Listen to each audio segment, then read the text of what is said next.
नमस्कार दोस्तों, मैं शगुन स्टडी IQ के आकाशवाणी कार्यक्रम में आप सभी का स्वागत करती हूँ। आइए शुरू करते हैं दिन भर की वे ज़रूरी खबरें जिनसे परीक्षा में सवाल पूछे जा सकते हैं। दोस्तों, आगे बढ़ने से पहले आपको बता दें कि आकाशवाणी की सभी वीडियो अपडेट्स के लिए आप मेरा टेलीग्राम चैनल ज्वाइन कर सकते हैं। तो चलिए शुरू करते हैं खबरों का सिलसिला। The use of loudspeakers from a mosque is not a fundamental right, says Allahabad High Court. आजान पढ़ते समय लाउडस्पीकर के इस्तेमाल को लेकर चल रहे झगड़े के बीच इलाहाबाद हाई कोर्ट ने अपना फैसला सुनाया है। कोर्ट के मुताबिक मस्जिदों पर लाउडस्पीकर्स का इस्तेमाल करना मूल अधिकार नहीं है। गौरतलब है कि इसी तरह के और भी मामलों में पहले भी अलग अलग हाई कोर्ट्स के फैसले आ चुके हैं। 2020 में इलाहाबाद हाई कोर्ट ने ही तय किया था कि आजान इस्लामिक धर्म का अभिन्न अंग है। ये उसकी अनिवार्य प्रथाओं यानी एसेंशियल प्रैक्टिसेस में भी शामिल है और अनुच्छेद 25 के तहत इसे सुरक्षा भी है। लेकिन इसके पाठन के दौरान माइक्रोफोन या लाउडस्पीकर का इस्तेमाल करना इस धर्म का अनिवार्य हिस्सा नहीं है। इससे पहले 2005 में सुप्रीम कोर्ट और 2015 में इलाहाबाद हाई कोर्ट ने इस लाउडस्पीकर से होने वाले शोर के लिए CPCB के नियमों के पालन का आदेश दे चुके हैं। कोई प्रथा किसी धर्म का अनिवार्य हिस्सा है या नहीं, इसे लेकर सुप्रीम कोर्ट की अपनी डॉक्ट्रिन ऑफ एसेंशियलिटी है। कोर्ट ने इस सिद्धांत को 1954 में शिरूर मुत्त मामले में सामने रखा था। आइए देखते हैं अगली खबर।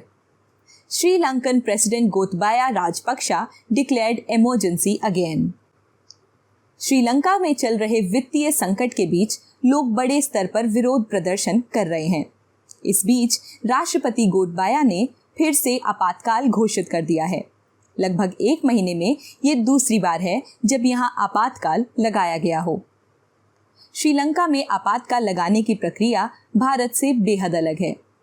इसके संविधान में आपातकाल का जिक्र जरूर है, लेकिन राष्ट्रपति को इससे जुड़ी ज्यादातर शक्तियां 1947 के पब्लिक सिक्योरिटी ऑर्डिनेंस से मिलती है। इस ऑर्डिनेंस के तहत ही राष्ट्रपति निरोध गिरफ्तारी या संपत्ति को कब्जे में लेने आदि के लिए रेगुलेशन बना सकता है। दूसरी तरफ भारत में आपातकाल से जुड़े अभी प्रावधान संविधान में ही मिलते हैं। अनुच्छेद 352 में आपातकाल का प्रावधान दिया गया है, जबकि अनुच्छेद 358 और 359 आपातकाल से जुड़े दूसरे अनुच्छेद हैं। भारत में लोक सुरक्षा नहीं बल्कि युद्ध, बाहरी आक्रमण और सशस्त्र संघर्ष के आधार पर ही राष्ट्रपति आपातकाल घोषित कर सकते हैं। भारत में आपातकाल के दौरान अनुच्छेद 19 स्वतः निलंबित हो जाता है, जबकि अनुच्छेद 20 और 21 निलंबित नहीं होते। आइए देखें अगली खबर। Latest data national family health survey 5 released. Gujarat में एक सभा में केंद्रीय स्वास्थ्य मंत्री मनसुख मांडवीय ने NFHS यानी नेशनल फैमिली हेल्थ सर्वे 5 पर ताज़ा आंकड़े पेश किए। आंकड़ों के मुताबिक चौथे सर्वे और 5वें सर्वे के बीच टोटल फर्टिलिटी रेट 2.2 से गिरकर 2 ही रह गया है। अब देश में केवल 5 राज्य ऐसे हैं जिनमें रिप्लेसमेंट लेवल ऑफ फर्टिलिटी 2.1 से ज़्यादा है। ये राज्य हैं बिहार, मेघालय, उत्तर प्रदेश, झारखंड और मणिपुर। नए आंकड़े बताते हैं कि देश में संस्थागत प्रसव की दर 79% से बढ़ाकर 89% हो चुकी है। शहरी इलाकों में ये आंकड़ा 94%, जबकि ग्रामीण इलाकों में 87% है। टीकाकरण की बात करें तो 77% बच्चों का पूरी तरह टीकाकरण हो चुका है।